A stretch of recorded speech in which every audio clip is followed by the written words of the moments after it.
pessoal, vamos começar a nossa aula de hoje.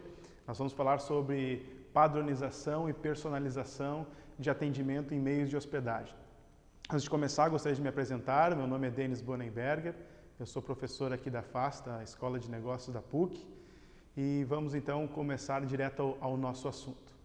Pessoal, vamos começar primeiro então com a parte conceitual. Vamos pensar como é que nós poderíamos definir padronizar. O que seria padronizar para vocês?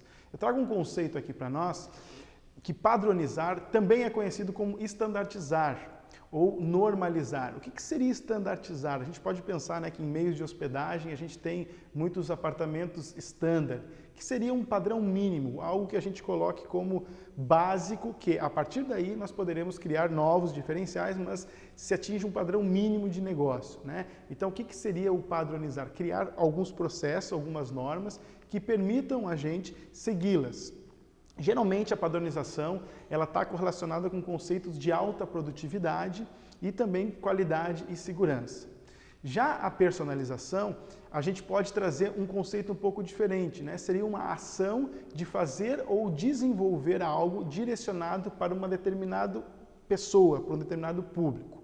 A personalização geralmente está relacionada com conceitos de diferenciação, benefícios e também a fidelidade. Sempre que a gente trabalha com personalização, a gente vai ver posteriormente as vantagens, que está ligada com gerar uma probabilidade maior de fidelidade. Então, pessoal, depois a gente vê esses conceitos, vamos pensar um pouquinho na história. Eu trago um exemplo um pouco diferente do que a gente esperava ver, mas eu trago exemplos de carros, né?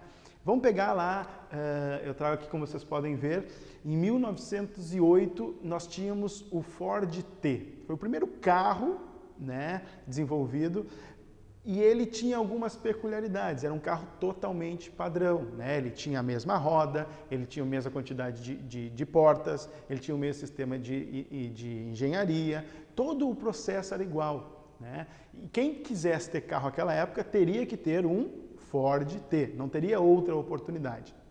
Além disso, o Ford T só tinha de uma cor, a única cor que tinha era preto, ou seja, quem quisesse ter carro tinha que ter o Ford T preto. Eu trago depois, já venho aqui para 1967, trago um exemplo com o Ford Galaxy, que foi um carro para a época, um carro brasileiro para a época, extremamente moderno, e ele foi um dos primeiros carros a ter opcionais. Foi o primeiro carro no Brasil que teve vidro elétrico, por exemplo, e ele tinha também a opção de escolher com 4 ou 6 cilindros o carro, então era um diferencial. Por que a Ford começou a trabalhar dessa maneira, começou a oferecer novos produtos?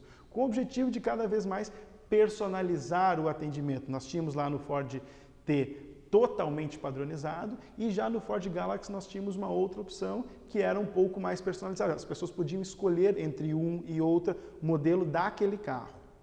Depois eu trago para nós aqui, em 2007 foi lançado o Ford Fusion híbrido, que era um carro que teria todas a estrutura, diversidade de opções, de sistema de injeção, sistema de combustão, e aí traz esse modelo também que tem um novo sistema de combustível, né? Um novo sistema, na realidade, de energia, que é o sistema híbrido de energia.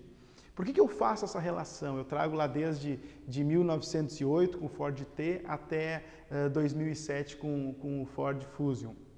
Porque a gente vê que as montadoras de carros, elas começam cada vez mais a personalizar atendimento. Se nós trazermos para hoje e pensarmos na Volkswagen, por exemplo, quantos modelos de carro a Volkswagen tem? A gente poderia citar o Gol, o Golf, a Paraty, o New Beetle, o Fox-Cross, enfim, teriam milhões de carros que a gente poderia citar. Se nós pegássemos o Gol, por exemplo, quantos modelos de Gol tem? Tem o Gol 2 portas, Gol 4 portas, Gol modelo com motor 1.8, motor 1.0, tem diversos motores com direção hidráulica, sem direção hidráulica, com vidro elétrico, sem vidro elétrico. Eu teria milhões de opções só do Gol, pensando na Volkswagen. Se nós ampliarmos um pouquinho mais, quantas marcas de carros nós temos hoje, né? Nós temos a Volkswagen, a GM, a Fiat, a Citroën, a Peugeot, a Hyundai, a Mercedes, a Ferrari, Enfim, nós teríamos mais de 50 marcas no Brasil, atuando aqui no Brasil, não necessariamente produzindo, mas atuando. E isso por quê, pessoal? Para que a gente consiga cada vez mais personalizar o produto ou o serviço. Eu sempre falo para o pessoal que se nós pegarmos a Ferrari hoje, quando tu compras uma Ferrari, a gente tem bordado no tapete do carro, escrito o nome do proprietário da Ferrari. Qual é o objetivo disso? Personalizar. Então a gente pode ver nessa escala que, saindo lá do Ford T em 1908 até hoje, quanto evoluiu a situação de padronização para a questão de personalização. Então a gente viu que a evolução tende a cada vez mais personalizar atendimento. Mas vamos voltar agora para os meios de hospedagem. O que a gente poderia padronizar nos meios de hospedagem?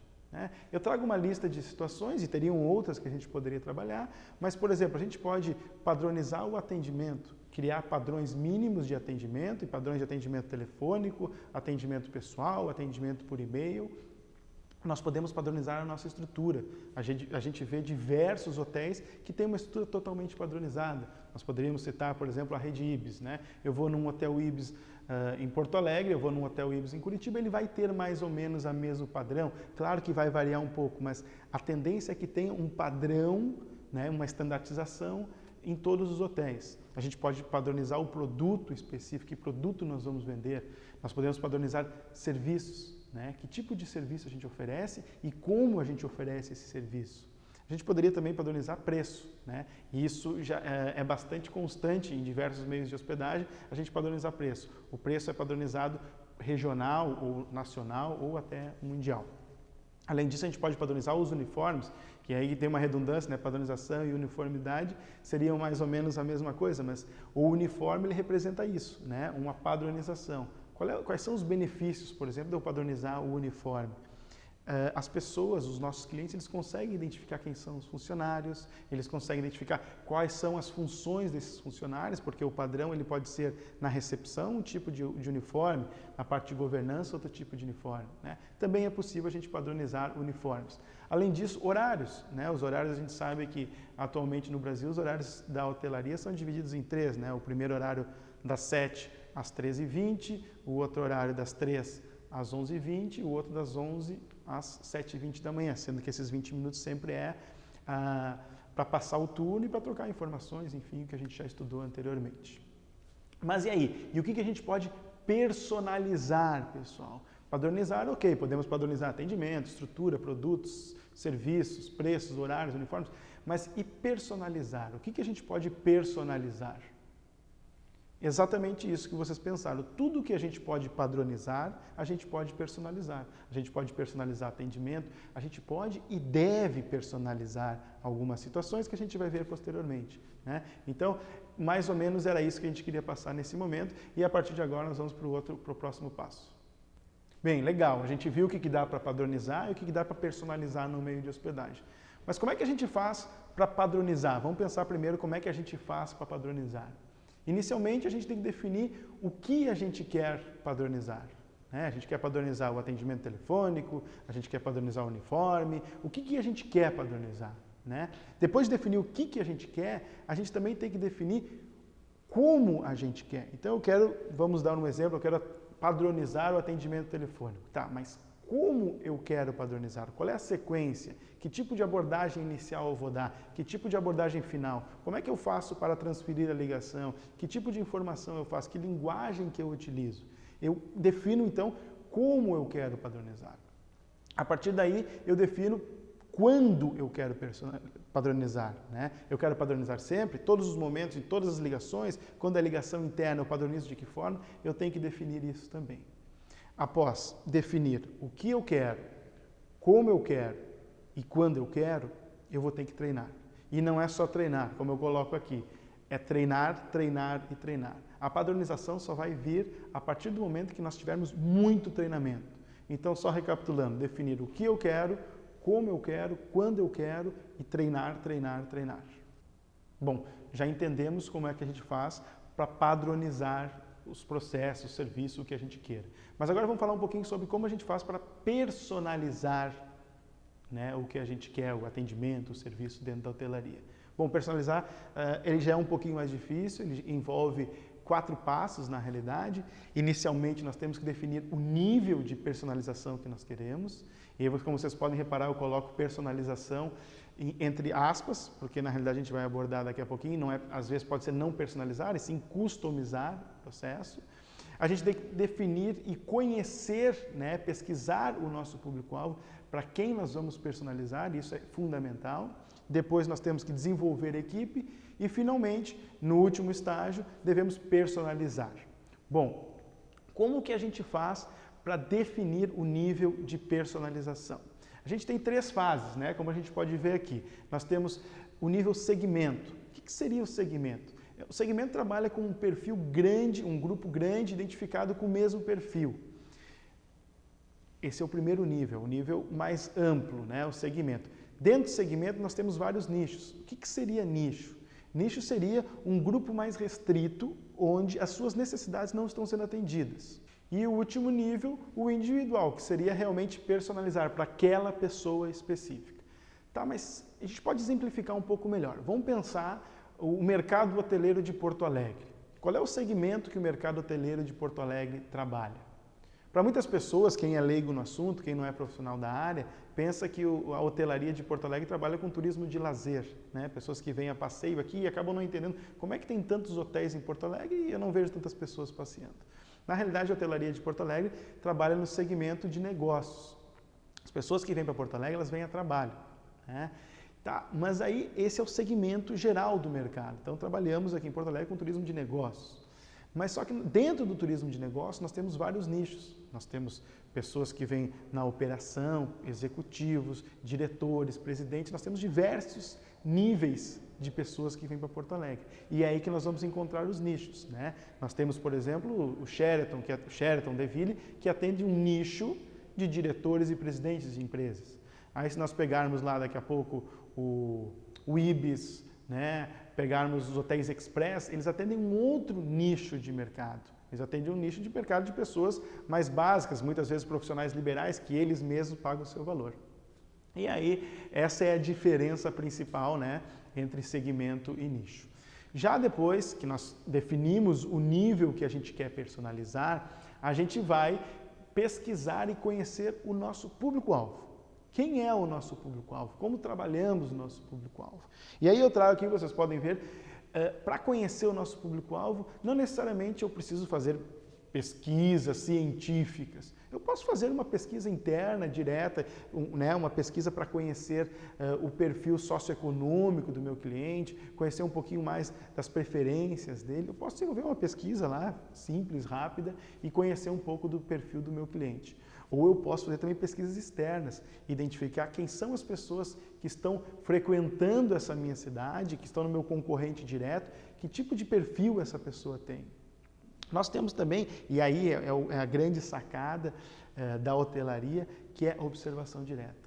Nós temos a oportunidade de observar diariamente o nosso cliente. Ele entra no nosso estabelecimento, ele conversa conosco, ele vai até o seu apartamento. No apartamento a gente pode conhecer muitos detalhes dos clientes, né? A gente pode saber se o cliente gosta, no outro dia a governança pode saber se o cliente gosta de refrigerante, se o cliente está doente. Com o lixo do apartamento, eu conheço muito o meu cliente e é uma oportunidade que nós temos. E só que não adianta eu ter esse conhecimento apenas para mim. Eu tenho que criar um banco de dados. Eu tenho que criar e desenvolver esse banco de dados, né, com todos os detalhes. Até aqui, pessoal, até o banco de dados, muitas pessoas, muitas empresas vão. O grande problema está na utilização do banco de dados. O que a gente faz com o nosso banco de dados? Eu vejo empresas, hotéis, outros meios de hospedagem que tem um banco de dados fantástico. Mas o que a gente faz com esse banco de dados? Eu sei quando é que o cara faz aniversário, eu sei o time de futebol que ele torce, eu sei a preferência da comida dele, mas o que eu faço para personalizar o atendimento? O que eu faço com essas informações? E aqui está um grande problema, as empresas deveriam utilizar mais os seus bancos de dados. Não adianta eu qualificar totalmente o meu banco de dados se eu não utilizar ele. Bueno, feito isso, o que nós temos que fazer? Desenvolver a equipe. Inicialmente, né, só relembrando para a personalização de atendimento, nós temos que definir o nível de personalização que nós queremos. Depois nós temos que pesquisar e conhecer o nosso público-alvo. posteriormente nós temos que desenvolver a equipe. E aqui está uma grande dificuldade, né? Para desenvolver a equipe, para personalizar atendimento, eu tenho que ter treinamento constante. Se eu não investir em treinamento constante, eu não vou atingir os meus objetivos. Além disso, eu tenho que desenvolver habilidades da minha equipe. E para desenvolver habilidade, eu tenho que dar autonomia para as pessoas. E lembro que a autonomia ela nunca vem sozinha, a autonomia ela sempre vem com responsabilidade. E aí nós temos uma grande dificuldade para ter talentos, e por isso que nós estamos aqui estudando, né, essa parte de hotelaria e de personalização. Para quê? Para desenvolver talentos e, consequentemente, dar um atendimento melhor. Além disso, né, logicamente, nós precisamos ter investimento financeiro, de tempo, para conseguir atingir esse objetivo. Feito o desenvolvimento da equipe, a gente, né, num último estágio, a gente tem que personalizar. E o que seria personalizar? Tornar o cliente único. Basicamente, tornar o cliente único, fazer com que ele se sinta reconhecido dentro do processo. Bom, já vimos como é que a gente padroniza, já vimos como a gente personaliza, mas quais são as vantagens e desvantagens de padronizar? Alguém se atreveria a falar? Na realidade, uma das principais vantagens de padronizar é que o nosso cliente ele já sabe o que espera, ele já sabe o que ele vai receber. Essa é a principal vantagem de padronizar. O cliente está indo naquela empresa, ele já sabe, ele está indo no hotel X, ele já sabe o que espera, ele não vai ter surpresas. Uma outra grande vantagem é que o custo para padronizar, quando comparado com personalizar, ele é muito mais baixo, é muito mais simples. A facilidade de treinamento das pessoas é muito mais tranquila, porque, né, a gente tem certo e tem errado. Como é que a gente faz, né? Vamos relembrar ali que a gente viu agora há pouco. Como é que a gente faz para padronizar atendimento? Né? A gente define o que, quando, como, treina. Então, para eu padronizar atendimento, eu tenho que nada mais do que treinar muito. Então, o treinamento ele fica mais acessível. E além disso, logicamente, o sistema de avaliação. É fácil para eu ver se está certo ou se está errado quando eu tenho um serviço padronizado. Se eu desenhar uma linha, as pessoas estão caminhando em cima da linha, está certo. Se estiver um pouco fora da linha, está errado. Então, essas são as principais vantagens da padronização. Mas também a padronização tem algumas desvantagens, né? Eu tenho, muitas vezes, uma inflexibilidade no atendimento. Eu crio alguns padrões de processos e aí eu acabo engessando um pouco o negócio que poderia ser mais dinâmico. Essa é uma das primeiras dificuldades, né, desvantagens da padronização. Além disso, eu não, por ser um atendimento padronizado, ou seja, fácil de ser copiado, eu tenho uma baixa margem de lucratividade. Eu não consigo imprimir um custo muito elevado, um valor muito elevado e, consequentemente, a minha margem fica pequena. Além disso, a questão de fidelidade. Muito fácil copiar um serviço padronizado. E aí eu consigo fazer o quê? Eu consigo fazer com que o meu concorrente copie de mim e leve o meu cliente. Com um preço um pouquinho mais baixo, ele não vai ter um grau de fidelidade muito grande conosco se nosso serviço for totalmente padronizado. Tá? Aí nós vamos ter também as vantagens e desvantagens da personalização. A gente pode fazer, né, uma analogia, se padronização a gente viu as vantagens e desvantagens, consequentemente as vantagens e desvantagens de personalização vai ser o oposto, né? A gente pode colocar assim. Principal vantagem da personalização: maior probabilidade de fidelização do cliente. Quanto mais eu personalizar, mais o cliente vai ficar encantado com o meu negócio e mais fiel ele vai ser ao meu produto.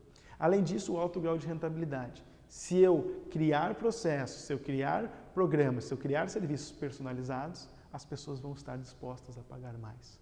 Vamos imaginar que a gente vai para um hotel, e eu sempre conto isso, uma vez estive num hotel em São Paulo, de uma pessoa que me conhecia muito bem, e ele era gerente geral, ele me convidou para ficar no hotel dele. Eu cheguei no hotel, entrei, fiz o meu check-in, subi no apartamento, cheguei no apartamento, tocou a campainha, era o garçom, me trouxe, né, uma guaraná, que sabe que eu gosto de guaraná, e disse, isso é uma cortesia do hotel. Então, é um exemplo que aqui essa situação acaba me fidelizando, porque não é a diária do hotel. Se ele me trouxesse, por exemplo, daqui a pouco Coca-Cola, não me encantaria, mas ele trouxe Guaraná, ele sabia que Guaraná eu gostava. Então, é um modelo de personalização que eu falo para todo mundo, e essa é uma outra vantagem, né? A personalização, ela tem uma divulgação gratuita. As pessoas que recebem um serviço personalizado, elas acabam divulgando, contando para outras pessoas. Mas também tem, né, algumas desvantagens. o alto grau de investimento para personalizar não é fácil, a gente viu agora há pouco, tem que investir muito. Dificuldade de avaliação no desempenho, e aí é uma outra questão bastante importante, porque eu tenho uma probabilidade muito grande de erro. Há uma linha muito tênue na personalização do muito certo e do muito errado. Às vezes tu queres personalizar, mas tu acaba invadindo a vida da pessoa, tu acaba, passando um pouco do limite, porque quanto mais tu quiseres personalizar, mais tu vai entrar fundo na pessoa. E aí tu pode acabar trazendo algum tipo de transtorno. Bueno, dito as vantagens, dito as desvantagens, a pergunta que fica é: o que devemos fazer nos meios de hospedagem? Padronizar ou personalizar? Essa dúvida todo mundo tem e se pergunta muito.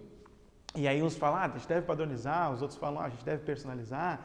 E uns sempre respondem, a resposta sempre certa é depende, e sempre realmente depende. E muitos, a grande maioria, fala, os dois, a gente deve padronizar e personalizar. Mas isso acaba sendo uma resposta muito superficial, ok, devemos fazer tudo, mas em que proporção, como é que nós devemos trabalhar isso? E essa dúvida também eu sempre tive, o que devemos padronizar, o que devemos personalizar, como é que a gente faz, qual é o percentual que eu padronizo, qual é o percentual que eu personalizo dentro do meu atendimento. Bom, o que eu fiz? Eu fiz uma pesquisa não científica, mas sim uma pesquisa de observação direta e fui entendendo quais são as principais vantagens e desvantagens, fui compondo em alguns hotéis, em alguns meios de hospedagem, em alguns restaurantes, como é que esses principais líderes de mercado trabalham, E eu cheguei a uma conclusão que a gente deve padronizar 80% do nosso negócio e personalizar 20% do nosso negócio. Por que padronizar 80% e personalizar 20%? Na padronização, eu consigo ter baixo custo, o meu cliente sabe o que vai encontrar e isso faz com que ele tenha uma reciprocidade maior dentro do processo. Porém, na padronização eu não tenho grande margem de lucro. Então eu sempre falo, na padronização a gente paga as nossas contas e na personalização a gente ganha o nosso dinheiro. Bueno, vamos pensar como é que eu cheguei a essa conclusão, e na realidade não só por esse exemplo, mas vamos pensar num restaurante, vamos pensar na parte de alimentos e bebidas. Se eu perguntasse para vocês agora, me digam o nome de um restaurante, ou alguma lancheria, alguma coisa, que tenha o seu sistema totalmente padronizado.